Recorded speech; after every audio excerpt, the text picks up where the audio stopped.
The Witcher 4 drama is pathetic. The announcement of The Witcher 4 at the Game Awards sparked a mix of excitement and controversy as fans eagerly anticipate the next chapter in CD Projekt Red's acclaimed series. However, the revelation that the new protagonist would be female has sparked a backlash in some corners of the gaming community, with accusations that CDPR has gone woke.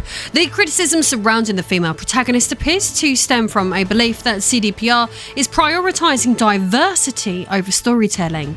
Some detractors argue that this choice is a form of pandering to modern woke sensibilities, suggesting it undermines the authenticity of the Witcher universe, which is steeped in Slavic folklore. So, being someone who is obsessed with Eastern and Central Europe, visited multiple countries within the region for months on end, and speaking as someone who has played through The Witcher 3 in its entirety multiple times, read all of the books and even consumed the totality of the shitty Netflix series, do these online commenters have a point? Or is this just easy rage bait content they've created to push their own political agendas while generating easy views? Well, there's a lot to break down to get to the bottom of this, but one thing is for sure. The criticism has been further fueled by claims of an apparent employee exodus, with some suggesting that the company's alleged embrace of progressive policies is driving talent away. But is there any merit to these claims, or are they an example of rage bait narratives that seem to be dominating online discourse? To truly understand whether CDPR has gone woke, or if this is just the latest gaming controversy, we need to separate facts from sensationalism. Analysing the situation myself, I can confirm there are complete idiots on both sides of the debate who are continuously making themselves look like morons. Therefore, to uncover the truth, we must look beyond the headlines, flagrant salaciousness and sensationalism to examine the broader context. I am Lady Decade, and this is the truth about The Witcher 4 controversy. Over the last few weeks since The Witcher 4 reveal, mass debaters have been paying a lot of attention to the new female lead in the series. After all, why wouldn't they? She looks very attractive. Jokes aside, if you're a big fan of The Witcher 3, such as myself, you'll be more than familiar with who this character is and how integral she is to the entire series. Easily one of, if not the most important characters. This is a fact well established before the Witcher 4 trailer even dropped, but this hasn't stopped political commentators from becoming extremely enraged by her central position in the trailer. As a long-term superfan of the Witcher games, as you can see from this photo, I even trekked in the snow through Warsaw in the past just to see the CDPR building in real life. To call me an appreciator is a bit of an understatement, and in my opinion at least, Siri being made the lead character in the new game is a natural progression that makes total sense, not the forced inclusion that certain individuals who likely have never even played these games nor intend to are currently peddling. Before playing The Witcher 4 in the future, I think it goes without saying that I highly recommend you play The Witcher 3. It's easily, in my 35 years of gaming's top 10 games. It's bloody amazing, and do you know what? It's probably in the top spot for me, but what's better is that I can get you a snazzy 79% discount on the Game of the Year version of this game, which includes both the Blood and Wine and Hearts of Stone expansion packs, dropping the price to a ludicrous $11.26. But If the game is already in your collection, don't worry, because I can give you the perfect start to the new year.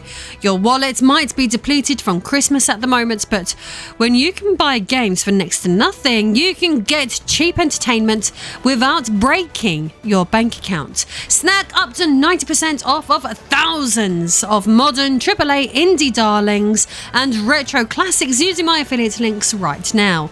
It's cold outside, so take advantage of these amazing deals now. Treat yourself, you deserve it. Aside from playing through the game about 6 times now, I've read all of the books and watched probably every lore video put out by the likes of Witcher George, Fudge Muppets and Avarti. If there's information out there on The Witcher, you bet I'm going to consume it and learn everything I can about it obsessively.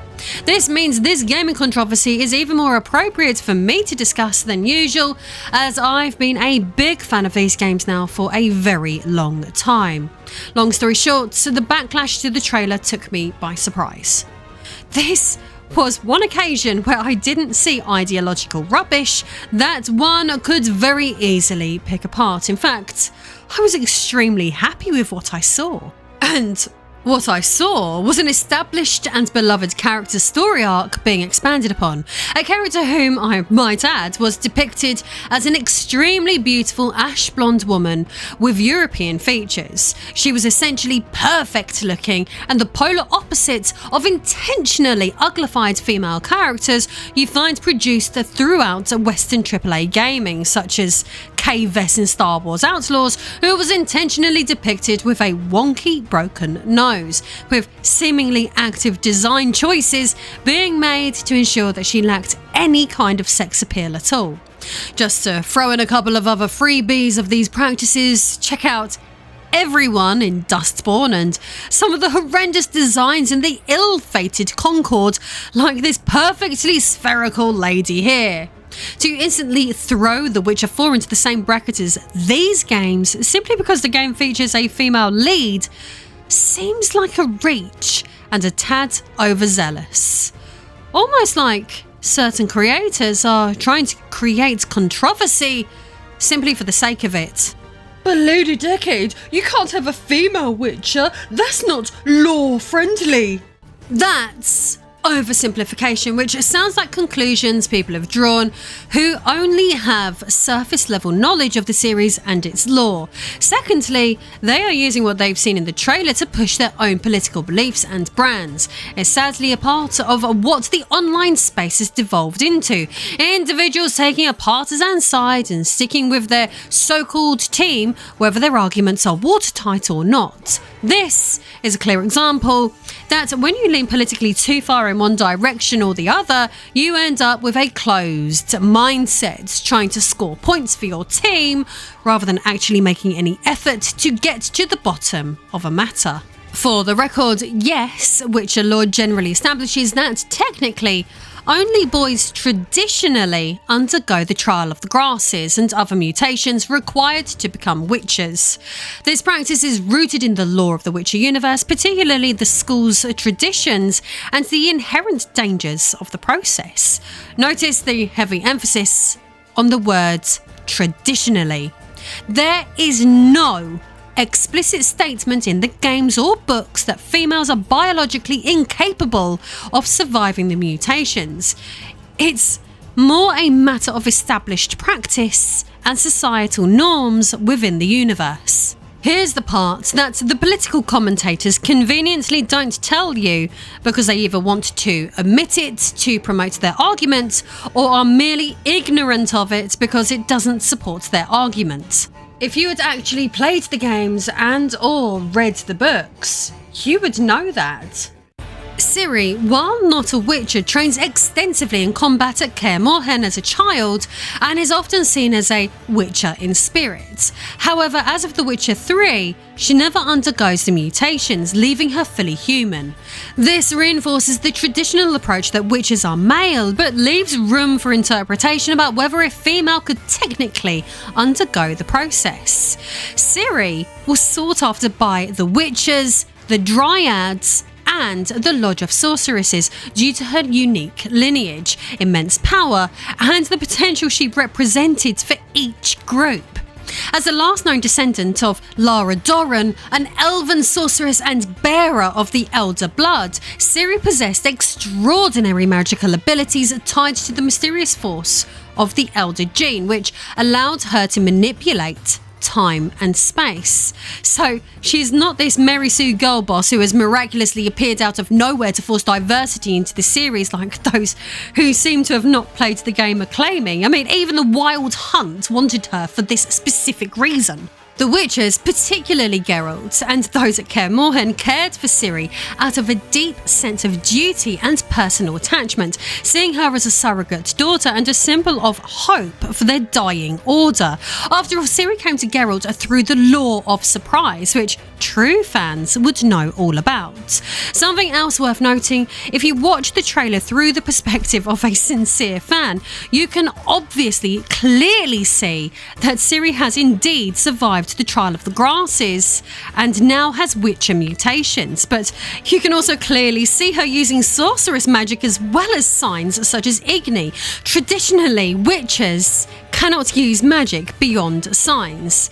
This to me indicates that she can't have only been through the Witcher trials, but surely must have received training from the Lodge of Sorceresses, or at least Yennefer and Triss, to harness her innate magical abilities.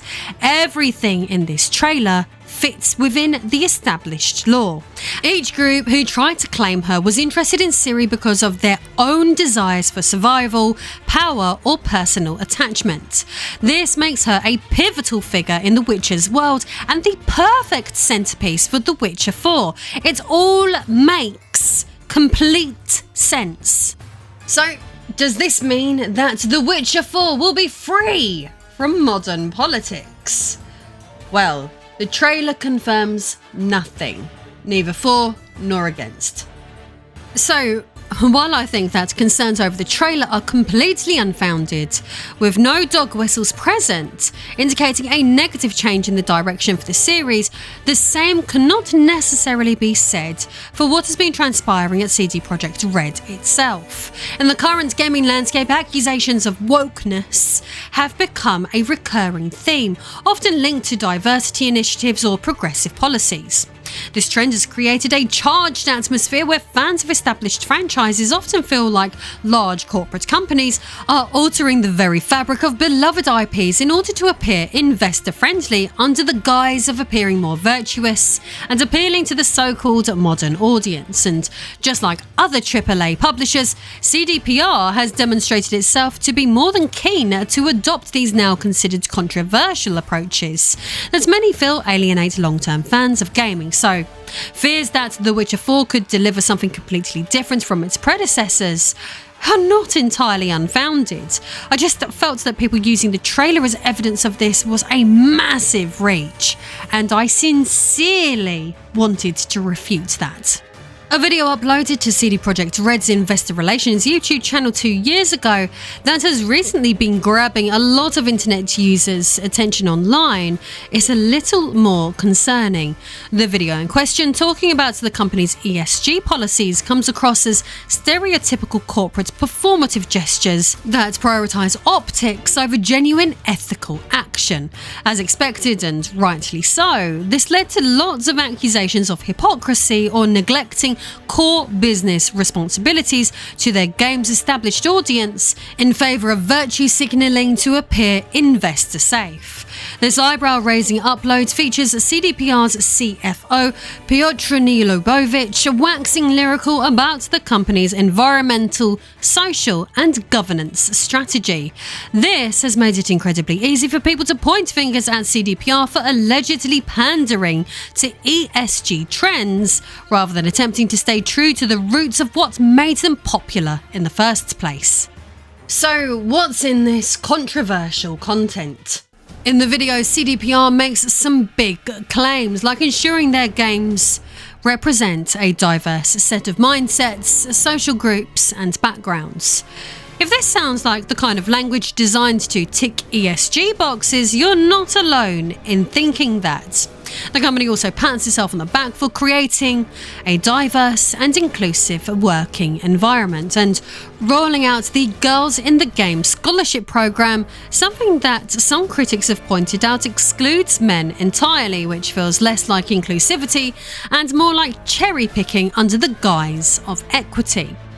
Again, this has led many to question CDPR's hiring practices, as the exclusionary scholarship program and DEI section of their website highlight that they might not always be employing staff based on meritocracy. So, without them taking on the best employees at their disposal, you can understand why there is a lot of worry that this will not lead to the best games. And then, of course, we have the environmental angle, because every company worth its salt must have a green campus initiative and a shiny pledge to achieve carbon neutrality these days. Now, having endured my fair share of soul-crushingly sterile white offices, I can grudgingly admit that such efforts might make for a slightly less oppressive workplace. Something which I feel may be particularly important in an area like Warsaw, where communist-era oppressive-looking brutalist architecture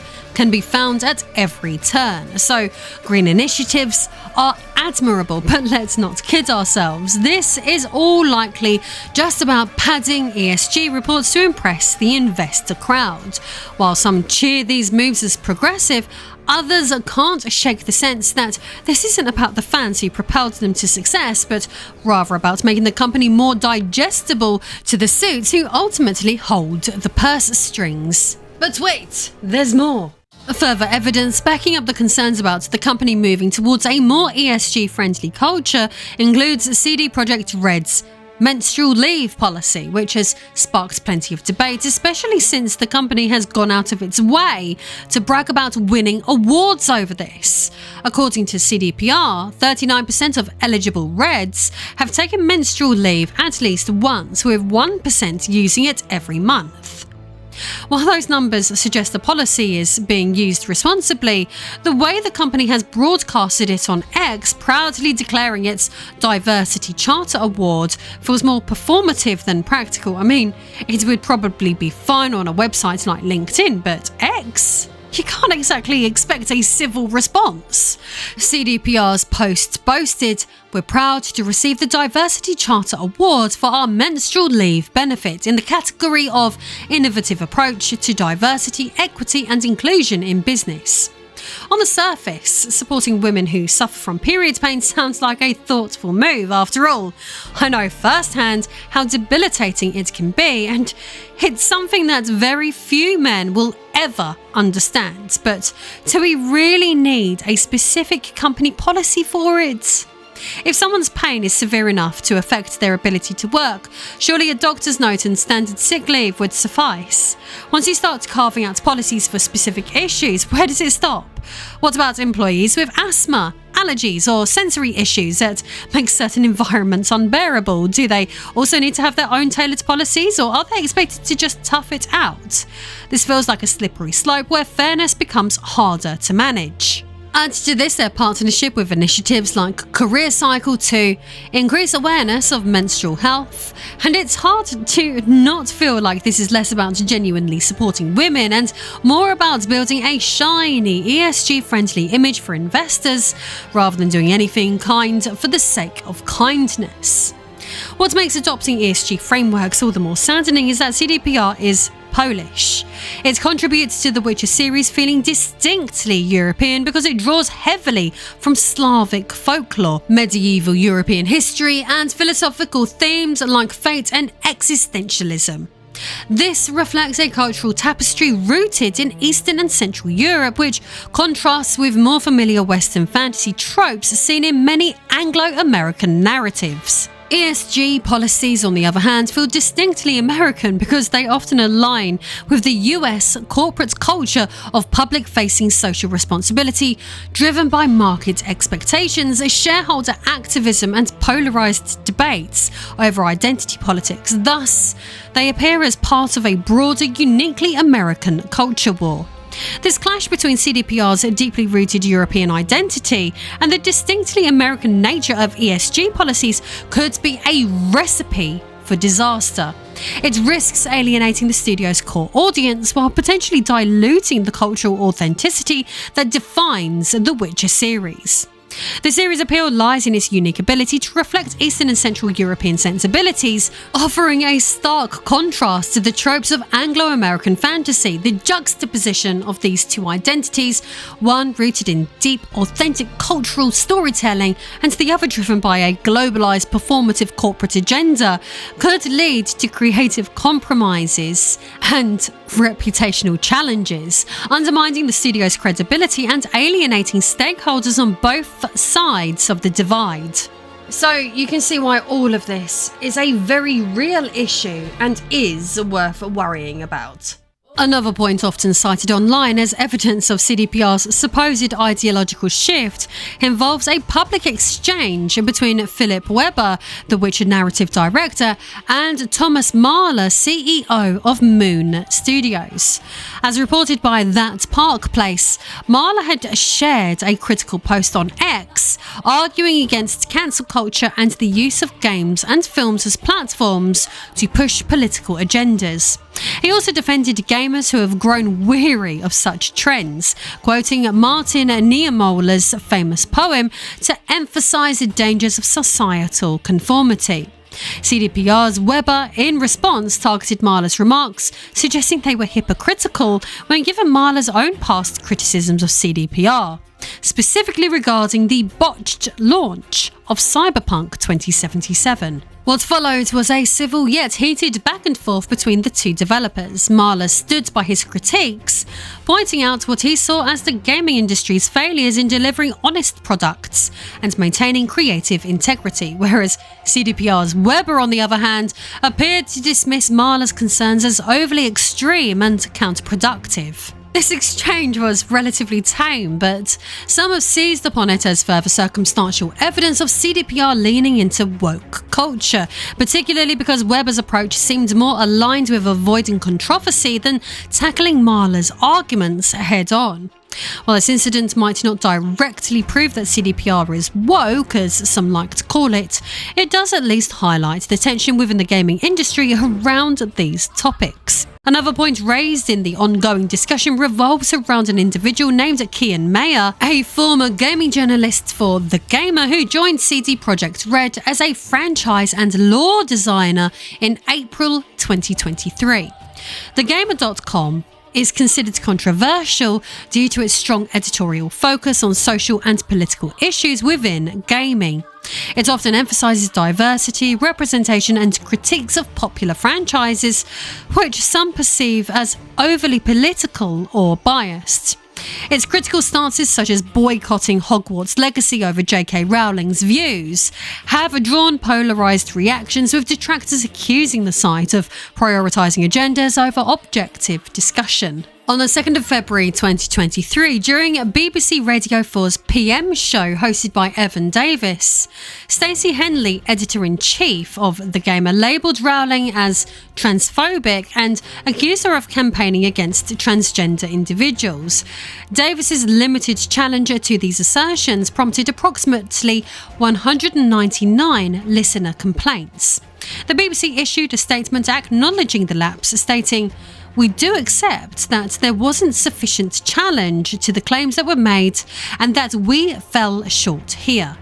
Kian Mayer, a former employee of this ideological publication, has expressed strong opinions on social media, including making derogatory remarks about gamers, such as sharing a meme labelling them as toxic little weirdos, and stating that dealing with gamers was more challenging than law school.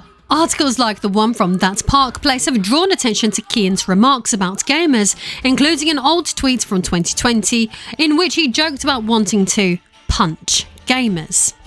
This, coupled with his vocal advocacy for DEI policies, has led some to question whether his personal views could negatively influence the development of The Witcher 4, particularly when we take into account that he defended the The Netflix adaptation, which faced deserved criticism for deviating from the source material. However, it's worth noting that Kian is just one person within a massive development team, so his involvement does not inherently mean the game itself will adopt his personal stances. Well, fingers crossed at least. As for this situation, CDPR has explicitly stated in their intent to respect established law in The Witcher 4, commenting that Siri's story will not break any canon or even offend any canon. So, while it's fair to critique or be wary of extreme viewpoints, it's also essential to remember that the final product of a game of this size will always be a collaborative effort, so judging the game prematurely based on one developer's past tweets or personal beliefs would be jumping the gun a bit. After all, hiring woke individuals doesn't automatically make a game woke, as evidenced by other great projects like the recent Indiana Jones game, which turned out to not only be faithful to its roots, but also to be an excellent game in the process. People have also been focusing on the fact that CD Projekt Red has faced a wave of high-profile departures during the build-up to this game's release, with notable figures such as The Witcher 3 director Konrad Tomaskiewicz leaving to form his own studios. That ParkPlace.com, for example, would use this as an opportunity to frame this news as evidence of so-called woke culture driving away talent from CDPR. However, upon closer inspection, no evidence has been provided to substantiate these claims. It's all no more than conjecture. The article relies heavily on circumstantial observations and YouTubers as sources who themselves have not presented any tangible proof to support such a narrative actually existing. Instead, it's just a wild speculation and sensationalism framed as the truth. The whole current news cycle surrounding this seems to have been spun to fit a predetermined narrative about the downfall of yet another seemingly woke company. So, while perhaps true, I am yet to be presented with any concrete evidence whatsoever. For instance, Tomaskiewicz has become CEO and game director of a new studio called Rebel Wolves, but within the US culture wars, this move has been painted as a direct response to CDPR's alleged ideological shift. Statements on Rebel Wolves' own website like "Happy people make great games, games players want and deserve," are being used to perpetuate this narrative, but is there any proof this is due to wanting to fight against the so-called woke agenda? Because I have looked high and low, and believe me, I cannot find a shred of truth to support this reporting. Similarly, Blank Studio, founded by Matthias Kanik, another former CDPR developer, has been painted in the same light despite lack of evidence that he left the company due to wokeness either. There seems to be an incredible amount of verbal gymnastics at play to depict the world in a specific, dramatic way when, in all likelihood, the truth is far more straightforward. Developers leaving to start their own studios is a natural progression in creative industries, not a sign of internal collapse. Framing CD Projekt Red as crumbling under the weight of woke culture feels like a misguided attempt to inject American politics into a Polish company. But then again, I guess an argument could be made that they opened the door to such stupidity the very moment they introduced American-style ESG policies, so maybe CDPR only have themselves to blame. Regardless of what you believe or garner from any of this, one thing is clear. Poland's economy, as well as its gaming industry, is thriving, bolstered by decades of economic growth, sensible use of EU funding, and significant international investment. So you would expect the likes of CDPR to attract even more investment, as well as plenty more companies in the area beginning to spring up. If I were Polish today, I would be very proud of the leaps and bounds the country has come along in the last 30 years. In fact, I'd probably even consider moving there if it wasn't so bloody cold. Having spent a month in Warsaw a couple of years ago, I can confidently say that Poland as a whole felt incredibly unwoke.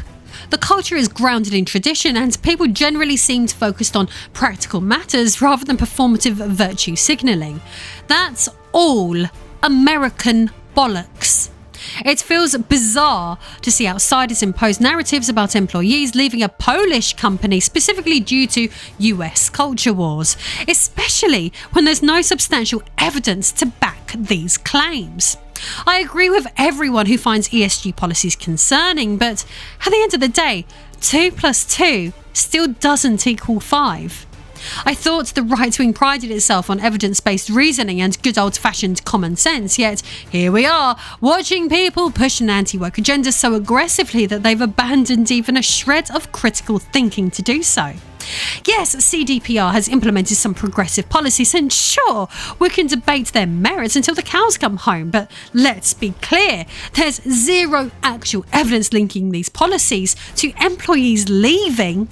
The only thing this story really reveals is just how far some commentators are willing to bend reality to fit their own narrative. Facts be damned. You know, people seem far too quick to jump to conclusions before seeing a final product. As mentioned already, Indiana Jones was great, yet faced plenty of grief pre-release, with people claiming wokeness would ruin the end product.